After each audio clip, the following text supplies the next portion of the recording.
question. Mm-hmm. When did you start with hip hop? Not when you start listening to hip hop, but when did you actually get into the hip hop scene? From the beginning. From the very beginning. Okay.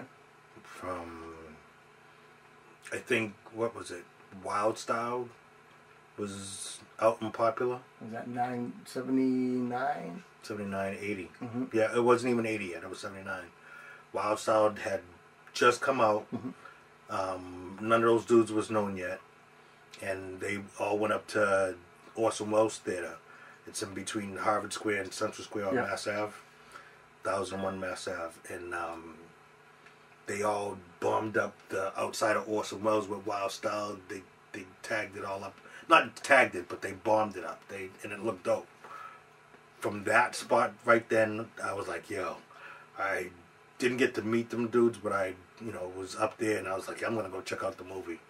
But I was just up there in the thick of things or whatever, and it was, as soon as I heard, as a DJ, as soon as I heard King Tim III, got that record, Yep. I bought that. Wow. Got, then I heard Sugar Hill Gang, I was like, that's it, I'm hooked. And me and my cousin Steve, Stiz, whatever, we would say, yo, let's write. We started trying to write rhymes, couldn't do it. I couldn't spit for nothing. Okay. Try to even do graffiti. I was doing bubble letters and stuff like that. I just looked at it.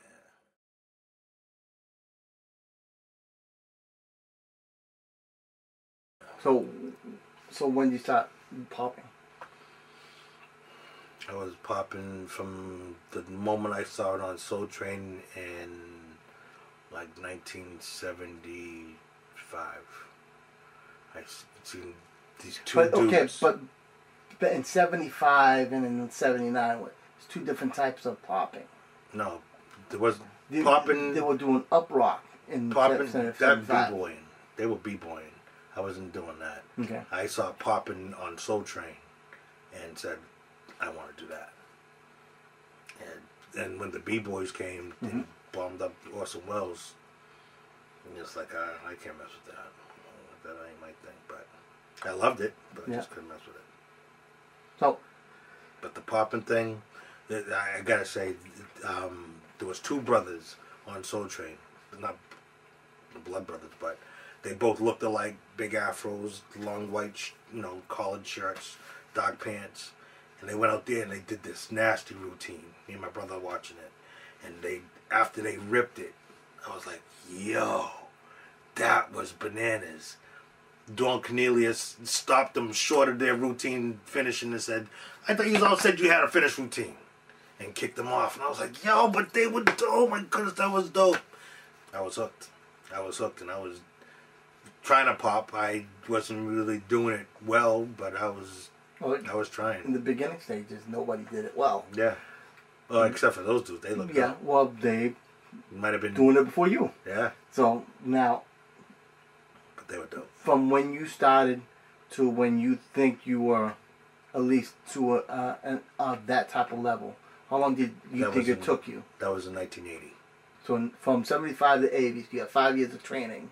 No, no, there wasn't training. I was just trying it. Right. We would watch Soul Train, and there was no DVD Well, no, I'm not saying. players, No, I'm not saying you went VCRs. out. You went training. I'm talking No, about. but trying to do it straight up. I was trying to do it those years. I would look on Soul Train every Saturday just to see somebody in the audience do a little movement, and then try to do it.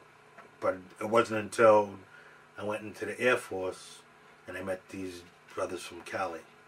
That was one I was in basic training with, and the other one I met in tech school, and they were both from California, and they were both dope.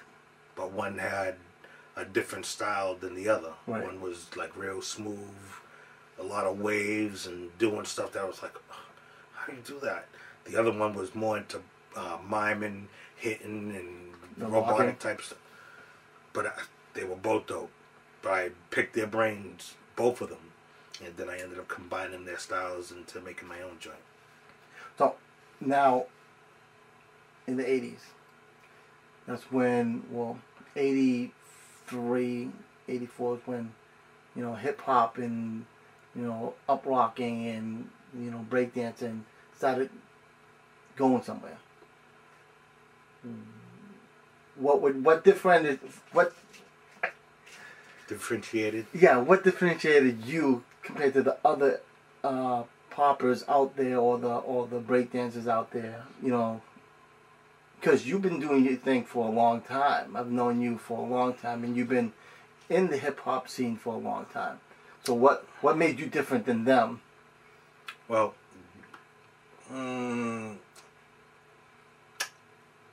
because I picked both of those guys' brains and combined both of their styles to kind of make my own, made me different.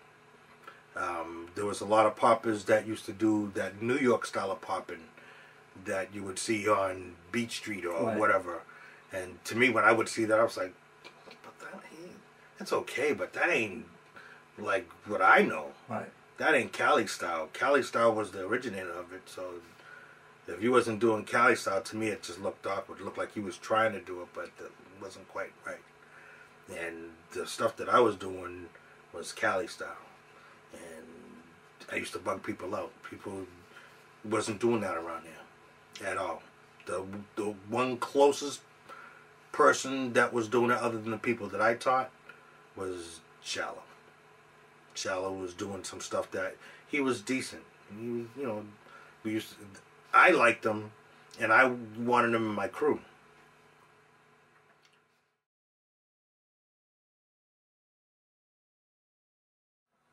I like Shallow, but none of the guys in the crew, they liked him. They didn't like him. They said, you know, he's a biter, he's dirty, and whatever. And no, you know, seems like they were kind of hating on him. A little bit. There was a little bit of hating and stuff like that, but I was looking at it from a business aspect. You know, if we go to do shows someplace, you know, people would look at it. Oh, there's a white kid that's doing it too, and we'd get a little bit more pub. Well, that's the thing. Back then, it was hard. It was hard. It was hard for a white kid to do it because you know. But he was decent. He was probably other than the guys in my crew, he was one of the best I've seen out there. He was decent, but everybody didn't like him because he really did bite a lot. He did bite other people's moves, but I still thought it would have been a good way to work on the angle. So after that, after your pop segment, I had to stop. Well, why did you stop? A couple of reasons.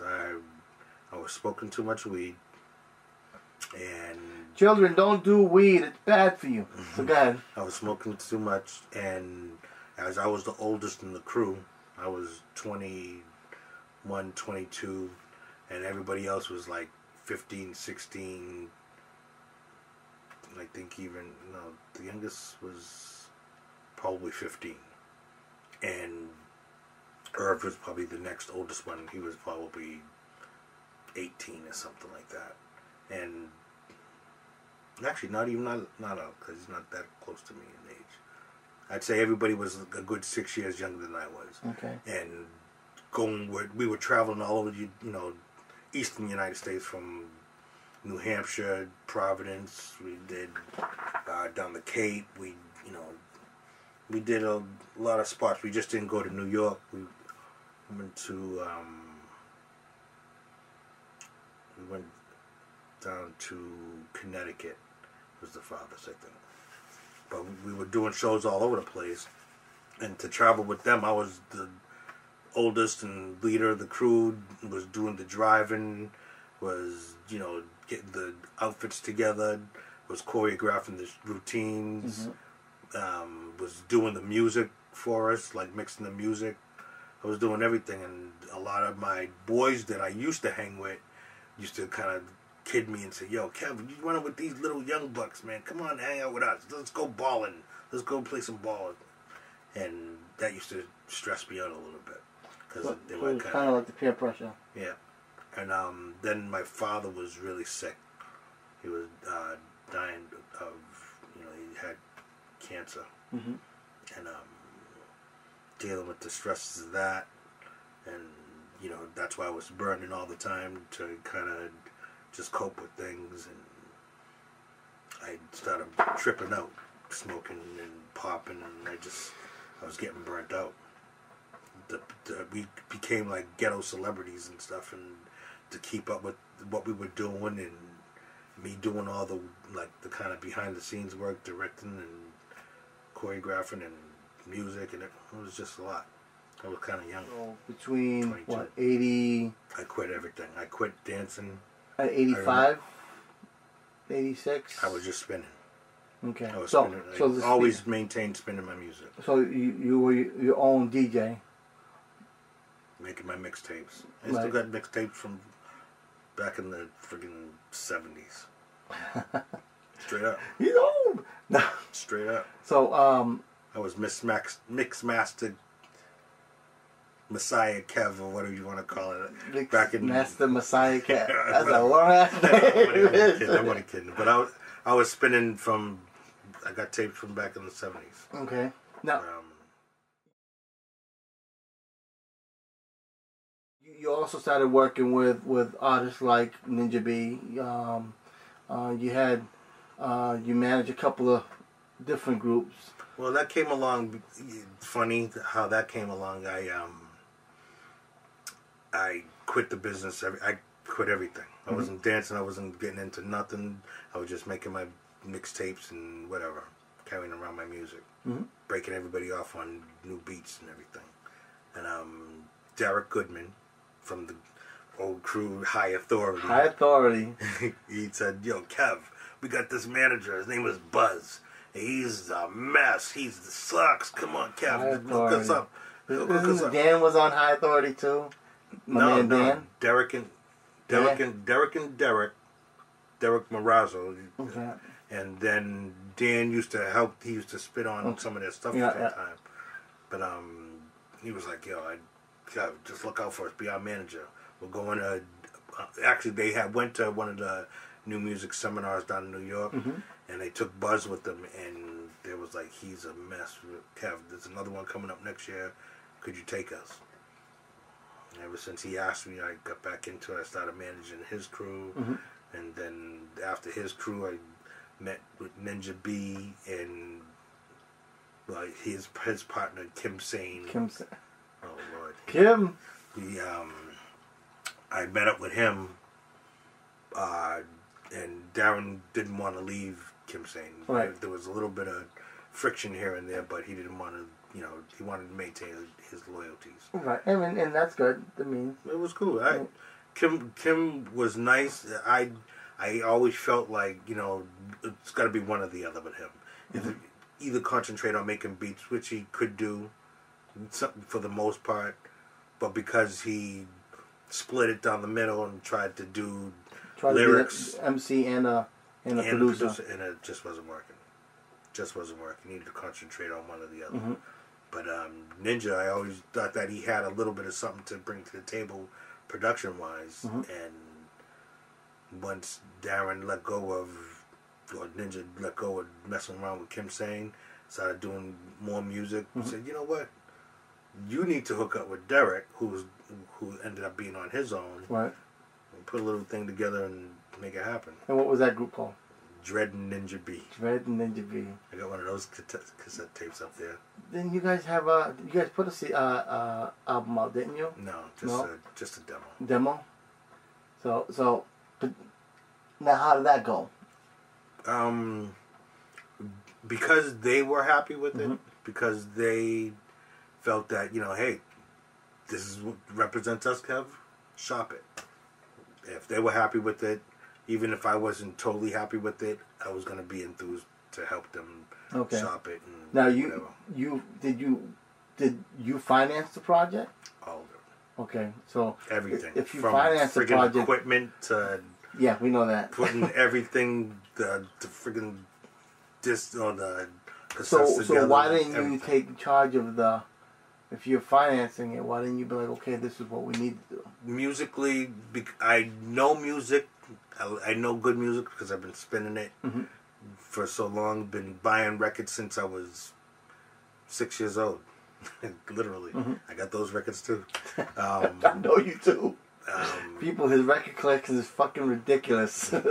As you can see. Oh well, I'll pan to that afterwards. But Yeah, I was just buying records forever, so I know good music when I hear it, but I didn't know the ins and outs of making the music. If I thought that it sounded good, you know, I like that beat's dope, but when it came to the finished product, it basically, because Darren was making it, if he was comfortable with it and feeling like, no, this is a good representation, I like it, you know, it's not going to get any better because we gated it, we did this and this.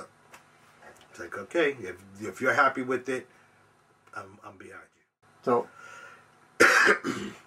So after you did work with them, you did a demo with them, what did you do afterwards? Because I know they stopped working with each other after that CD. Well, Ninja, can I have my water? Where's your water? Right there. Ninja was going to be splitting off and working with Derek Dread, and he was doing some work with Grimm, MF Grimm. Right. So how did that come all about?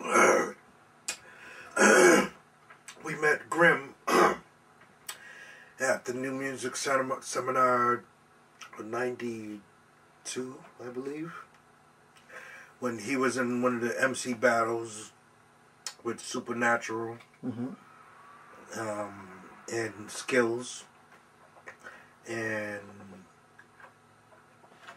Ninja was in the DJ battle, and they both ended up basically coming in runners-up type of thing. Right. So the idea of them hooking up and getting together, doing something, became something that we would consider. We thought about, this might be a good little hookup. But then Grimm was in New York doing his thing, and it was hard for us to get up with him. Ninja doesn't like to travel unless you, you know, give him a ride on your shoulders type of thing. Love you, Ninja, but it's true.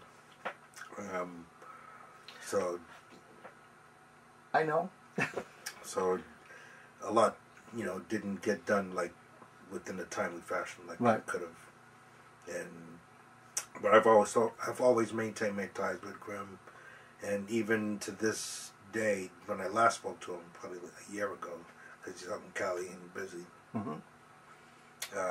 he said that he wanted Ninja to spin with them. He was going to be going on tour over in Europe. Right. You told me about that. To come and spin for him, but Ninja's like, I don't know, traveling.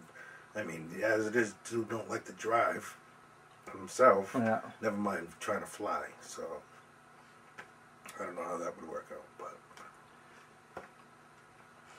but management kind of turned out to be something that it just kind of came naturally, right? You know, because of my knowledge and my experience with music, and you know, a lot of trial by error, and I guess because of my personality, a lot of people trusted me. They felt that, you know, Keven has that Midas touch type of thing.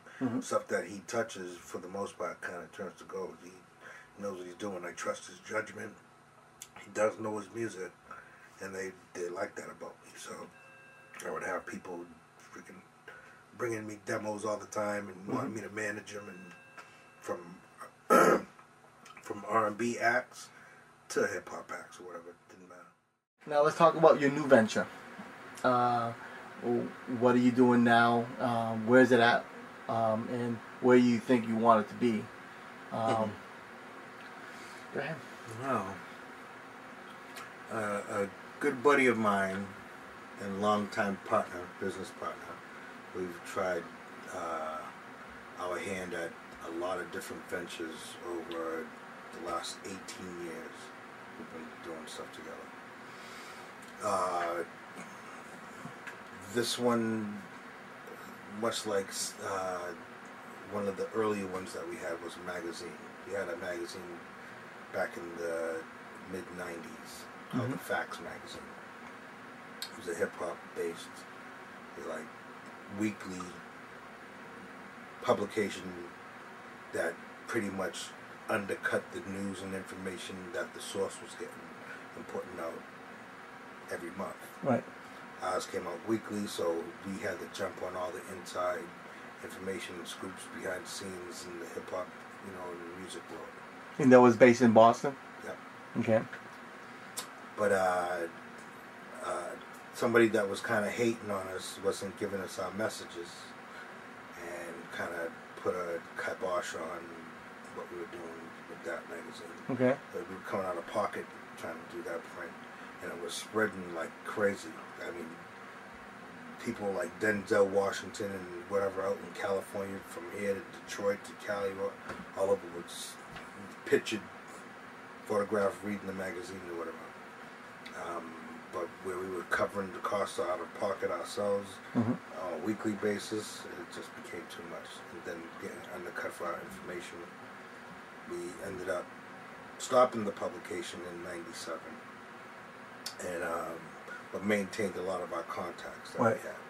Then we tried a couple of other ventures that would have been successful, but then 9/11 hit and shut down a lot of stuff. The market crashed. Right. A lot of stuff happened, so we were looking for a way to try to do something that was cost effective, shall we say. And the way to go was to go via the internet. Right. And my partner, we would brainstorm together and everything, but for the most part, he came up with an idea of doing the magazine that we were doing before, but in a different realm of the business. Instead of doing hip hop, which has its, peaks and valleys, as well as its negative connotations a lot of times. Like to do concerts and everything, people, hip hop, I don't want music was just fluctuating too much with the newness of the internet. So I said, let's do a different avenue, something that's not being covered. It happened to be comedy. So he said, let's start a comedy magazine. And we started out as I don't even want to say the name before, but we started out under a different name, and people kind of felt like that kind of pigeonholed us into just a particular market. It wouldn't, give us the Seinfelds and... So it wasn't broad enough. It wasn't broad enough. Right. So you have more pitching towards a urban community. Urban. All right. And we wanted to stay urban. We wanted to, give a lot of recognition and pub to a lot of upcoming comedians, urban comedians, without having to say that we were like the black comedy mag or whatever. So we just entitled it Humor Mill, and instead of it being about black comedy or Spanish comedy or whatever, humor just covers the whole gambit. So the magazine's called Humor Mill Magazine. Okay. It's an online news publication. Okay. Comedy, news, and entertainment, based out of Los Angeles. Okay. Online, it's free. People can just go on there, subscribe to get the magazine sent to them on their Facebook or whatever, email every week. And we undercut everybody out there as far as information. People give us exclusives, and sometimes it's so hot and so exclusive that it's like, this, if you run with this, that's gonna like tip top the industry over or something like that. So, but we get a lot of inside scoop stuff, and people like the publication, so we get a lot of love. Okay, so we talked about the magazine before, and now you guys are actually on a new venture with the magazine. Yeah, well, our goal, and forever been our intentions to basically make it a media conglomerate. We wanted to attack each facet of media exposure, be it radio, television, print, and internet. Okay. Now, and we're doing that. What is the difference between your magazine and the media, like streaming, how you guys are streaming it, compared to going to AOLradio.com and going on to their radio stream and No. listen to comedy? Exclusive content.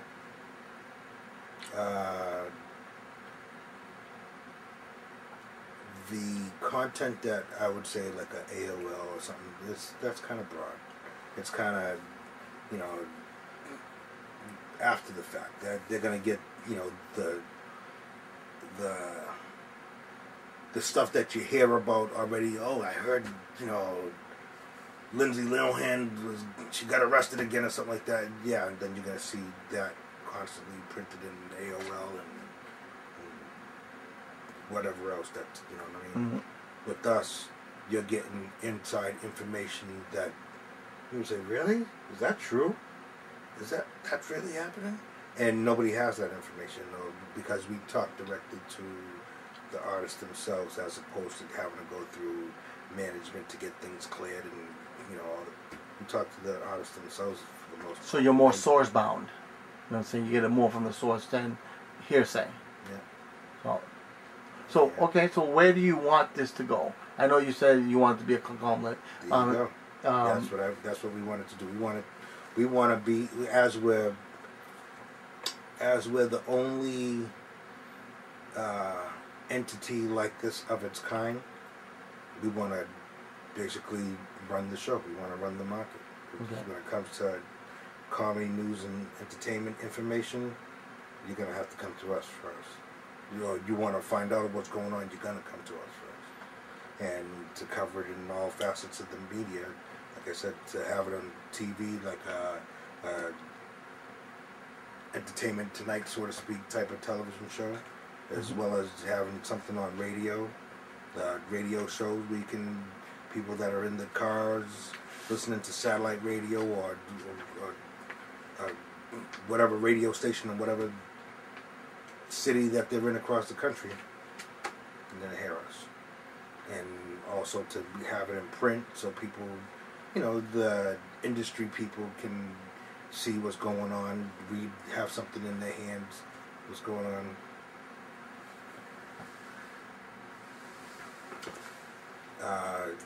It would be a great thing just to have the magazine in form where they can flip through it in the toilet or wherever they're at. So you're trying to get it also printed after a while. Yep. So I mean, on a small scale. Look for the Human Mill magazine to be in print, like I said, for industry people, for comedians, who like to keep abreast of what's going on or whatever, and to have that hard copy so they can take it with them, you know. Well, nowadays people like don't read magazines like that no more. They're on the internet, on their iPads or their. That's right. So that's why it would be nanos. on a small scale. Right. It wouldn't be like with printing, you know, 100,000 issues or something like that, because a lot of magazines are going out of business. Mm-hmm. We're just trying to give people what they want to hold on to.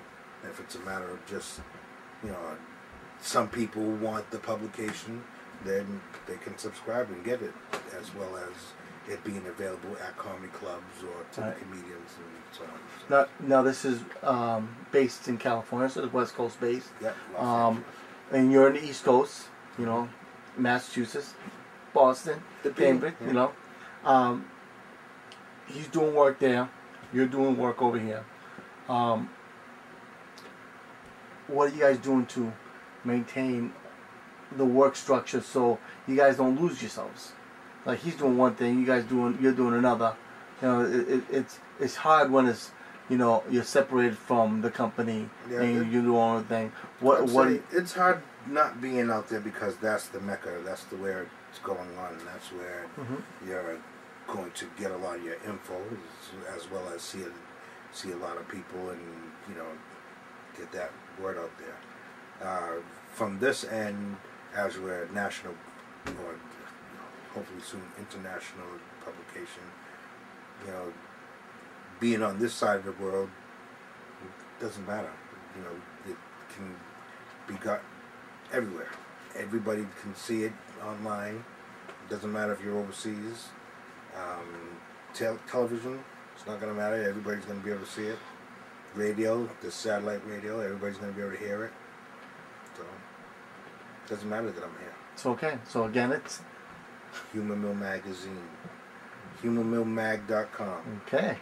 Well, right now we got Kev Layne here, one of the co-owners of Humor Mill Mag, and we've talked about his worldly adventures in the music and entertainment business. And this is qlogic, and we're out.